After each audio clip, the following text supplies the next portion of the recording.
రేవంత్ రెడ్డిని తిరుగుతుంటావు, కేటీఆర్ తిరుగుతావా? ఏం మాట్లాడినావు నిన్న సిక్స్ షాట్లను విలేకరులతో? నీ బండారం ఇప్పితే మొత్తం ఈ నుంచి మొత్తం తెలంగాణ నుంచి ఢిల్లీ దాకా ఇప్పితే తట్టుకోలేవు నువ్వు. ఇప్పటికైనా మానుకో, ప్రజాసేవ చేసే ప్రయత్నం చేయి. అంతేగాని ఇష్టం వచ్చినట్టు నువ్వు మాట్లాడితే ఒప్పుకుంటాడో ఉండడు. నువ్వు ఏం చేసుకుంటుంటే 10 ఏళ్ల కింద మరి తెలంగాణ రాకముందు నేను ఆ రోజు పాట పాడిన నల్లగొండ గద్దరుద్దని ఆ రోజు అనుకున్నాను నువ్వు నీ చరిత్రని. తూర్పాలయంలో తెలంగాణ మొత్తం ఏమైనా చూసుకుంటా. ఏ షాప్ రోజులు లేవు, ఏ బట్ట షాప్ లేవు, ఏ బంగారు షాప్ లేవు. ఇలా మేం కబ్జాదారమ్మా. నేను ఇందిరానగర్కి నాకు 4 రోజుల కింద ఫిక్స్ అయింది నాకు ప్రోగ్రాం. నాకు అక్కడ ప్రజలను కాపాడేది నేను. ఆధీనంలో ఉన్నటువంటి ఐటీపీ ఆధీనం నుండి నిరుపేదలు బాధపడుతుంటే ఈ వస్తుంటే భయపడ్డారంట. నీ అసలు కుక్కలు మస్తు వచ్చిపోయినా నా దగ్గరికి. ఇక నా కుక్కడిపల్లి ప్రజలు నాకు దేవుళ్ళు, వాళ్ళ బుద్ధాలని పాదాభివందనం చేస్తా. వాళ్ళందరించే నన్ను ఈ రకంగా గెలిపించారు, నా నీతి నిజాయితీని. బ్లూ సీట్లు కనబడితే వసూలు చేసేదానికి నీకు అలవాటు ఉంది, ఎవరికి అలవాటు లేదు. నీ మీద నిజంగా ముఖ్యమంత్రి గారు కానీ సెంట్రల్ గవర్నమెంట్ కరెక్ట్ గా సీరియస్ గా తీసుకుంటే నీ సంగతి ఏంటో, నీ మొగోలు సంగతి ఏంటో మొత్తం బయటకు వస్తాయి. ఇష్టం వచ్చాడు మాట్లాడితే భయపడ్డాడు ఎవరు లేడు. 6 గంటలు లేదు కూర్చుంటాను నేను. చూడండి, 6 గంటలు లేదు కూర్చుంటాను ప్రజల కొరకు. నాకు చరిత్ర ఉంది. ఈమె వస్తుందంట, భయపడిపోయినామంట. ఈమె తిరిగి ఏం చేసినావు? రిజర్వేషన్ పోయినావు, రిలీజ్ చేసినావు, అక్కడ ఎమ్మెల్యే చేసావు, ఎల్ఆర్ఏం చేసినావు. కథం దాని గురించి మనం మాట్లాడేది లేదు. ఇంకో ఎమ్మెల్యే తిరుగుతావు, ఎమ్మెల్యేలతో ఆలోచన చేసుకుంటావు. నీ మంత్రి పదవి ఎవరు ఇచ్చినావు? మంత్రి పదవి ఎంతమందికి అమ్ముకున్నావు? మంత్రి పదవులు తెలియదా మాకు? మీ నాన్న అంటే ఒక గొప్ప పేరుంది. మహాత్మా గాంధీకి ఏ రకంగా పేరుందో కేసీఆర్ అంత మంచి పేరును సర్వనాశనం చేశావు. కేటీ రామారావు హైదరాబాద్ డెవలప్ చేస్తే కేటీ రామారావు చేసేటువంటి గొప్పతనాన్ని హైదరాబాద్ నాశనం చేస్తే కేటీఆర్ తిరుగుతున్నాను. హరీష్ రావు అయితే ఎప్పుడు ఎలగొట్టాలి? నీ ప్లాన్ ఏందో తెలుసా? మీకు చెప్తున్నా విలేకరు, ఈమె ప్లాన్ ఏందో రికార్డు టీవీలలో ఈమె ప్లాన్ కూడా పెద్ద 1 year నుంచి మీకున్నటువంటి హరీష్ రావు పాట ఎలగొట్టాలి. వాళ్ళందరూ ఏదో రకంగా రేవంత్ రెడ్డిని పట్టుకొని లోపల వేపియాలి. అప్పుడు ఇవి నాయకత్వం మర్చుకొని రాష్ట్రం మొత్తం తిరిగి దోసుకొని తిందామనే ప్రయత్నంలోనే ప్రతి ఒక్కరిని టార్గెట్ చేసుకుంటా పార్టీని సర్వనాశనం చేయని ప్రయత్నం చేస్తుంది. నీ సొంటోళ్ళు, నీ 100 మంది దోస్తులు ఏం కాదు.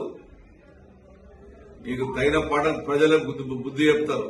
నువ్వు గెలిచింది ఒక్కసారి, సెకండ్ సారి గెలవ చేత కాలేదు నీకు. నీ అత్తగారింటి దగ్గర 10 మంది ఎమ్మెల్యేలు గెలిచి నువ్వు ఓడిపోయావు.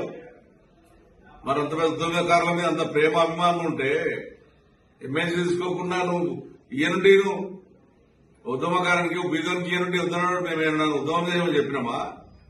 నేను చెప్పాను ఎప్పుడైనా ఉద్యమం చేశాను, నా జీవితంలో ఉద్యమం చేశానని నేను చెప్పానా?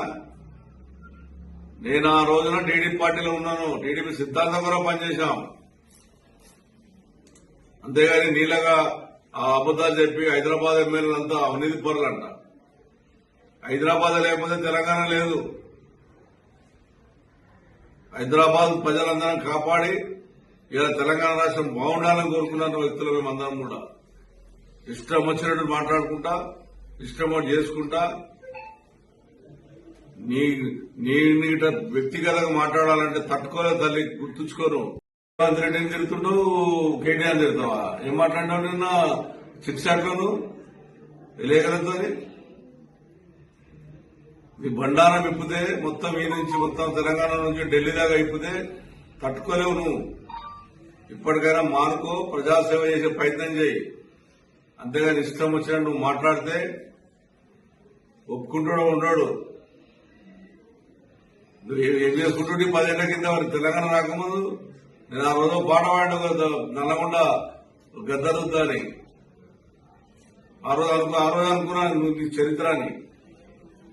తూర్పాలయంలో తెలంగాణ మొత్తం ఏమైనా చూసుకుంటా.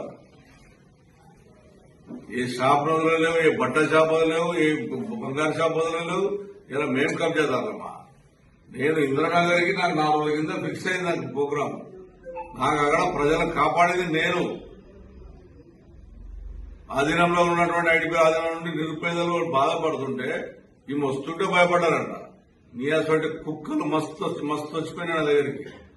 ఇక నా కుక్కడపల్లి ప్రజలు నాకు దేవుళ్ళు, వాళ్ళ బుద్ధాలు పాదాభివందన చేస్తా. వాళ్ళందరించే నన్ను ఈ రకంగా గెలిపించారు, నా నీతి నిజాయితీని. బ్లూ సీట్లు కనబడితే వసూలు చేసేదానికి నీకు అలవాటు ఉంది, ఎవరికి అలవాటు లేదు. నీ మీద నిజంగా ముఖ్యమంత్రి గారు కానీ సెంట్రల్ గవర్నమెంట్ కరెక్ట్ గా సీరియస్ గా తీసుకుంటే నీ సంగతి ఏంటో, నీ మొగోలు సంగతి ఏంటో మొత్తం బయటకు వస్తాయి. ఇష్టం వచ్చాడు మాట్లాడితే భయపడ్డాడు ఎవరు లేడు. 6 గంటలు లేదు కూర్చుంటాను నేను. చూడండి, 6 గంటలు లేదు కూర్చుంటాను ప్రజల కొరకు. నాకు ఒక చరిత్ర ఉంది. ఈమె వస్తుందంట, భయపడిపోయినామంట. ఈమె తిరిగి ఏం చేసినావు? 307 పోయినావు, రిలీజ్ చేసినావు, అక్కడ ఎమ్మెల్యే చేసావు, ఎల్ఆర్ఎం చేసినావు. కథం, దాని గురించి మనం మాట్లాడేది లేదు. ఇంకో ఎమ్మెల్యే తిడతావు, ఎమ్మెల్యేతో ఆలో సటల్ చేసుకుంటావు. నీ మంత్రి పదవి ఎవరు ఇచ్చినావు? మంత్రి పదవి ఎంతమందికి అమ్ముకున్నావు? మంత్రి పదవులు తెలియదా మాకు? మీ నాన్న అంటే ఒక గొప్ప పేరుంది. మహాత్మా గాంధీకి ఏ రకంగా పేరుందో కేసీఆర్ అంత మంచి పేరును సర్వనాశనం చేశావు. కేటీ రామారావు హైదరాబాద్ డెవలప్ చేస్తే, కేటీ రామారావు చేసేటువంటి గొప్పతనాన్ని హైదరాబాద్ నాశనం చేస్తే కేటీఆర్ తిడుతున్నాను. హరీష్ రావు అయితే ఎప్పుడు ఎలగొట్టాలి? నీ ప్లాన్ ఏందో తెలుసా? మీకు చెప్తున్నా విలేకరులు, ఈమె ప్లాన్ ఏందో రికార్డు టీవీలలో ఈమె ప్లాన్ కూడా పెద్ద 1 ఇయర్ నుంచి మీకున్నటువంటి హరీష్ రావు పాట ఎలగొట్టాలి. వాళ్ళందరూ ఏదో రకంగా రేవంత్ రెడ్డిని పట్టుకొని లోపల వేపియాలి. అప్పుడు ఇవి నాయకత్వం మర్చుకొని ఇది రాష్ట్రం మొత్తం తిరిగి దోసుకొని తిందామనే ప్రయత్నంలోనే ప్రతి ఒక్కరిని టార్గెట్ చేసుకుంటా పార్టీని సర్వనాశనం చేయని ప్రయత్నం చేస్తుంది. నీ అసంటోళ్ళు, నీ 100 మంది దోస్తులు ఏం కాదు. నీకు తగిన పాట ప్రజలకు బుద్ధి చెప్తారు. నువ్వు గెలిచింది ఒక్కసారి, సెకండ్ సారి గెలవ చేత కాలేదు నీకు. నీ అత్తారెడ్డి దగ్గర 10 మంది ఎమ్మెల్యేలు గెలిచి నువ్వు ఓడిపోయావు. మరి అంత పెద్ద ఉద్యోగకారుల మీద అంత ప్రేమ అభిమానం ఉంటే ఎమ్మెల్సీ తీసుకోకుండా నువ్వు ఇయ్యనుండి నువ్వు ఉద్యమకారానికి బీజోనికి ఇయ్యనుండి వద్దన్నాడు. మేము ఉద్యమం చేసామని చెప్పినామా? నేను చెప్పాను ఎప్పుడైనా ఉద్యమం చేసినా? నా జీవితంలో ఉద్యమం చేసినా చెప్పానా? నేను ఆ రోజున టీడీపీ పార్టీలో ఉన్నాను. టీడీపీ సిద్ధాంతం కూడా పనిచేశాం.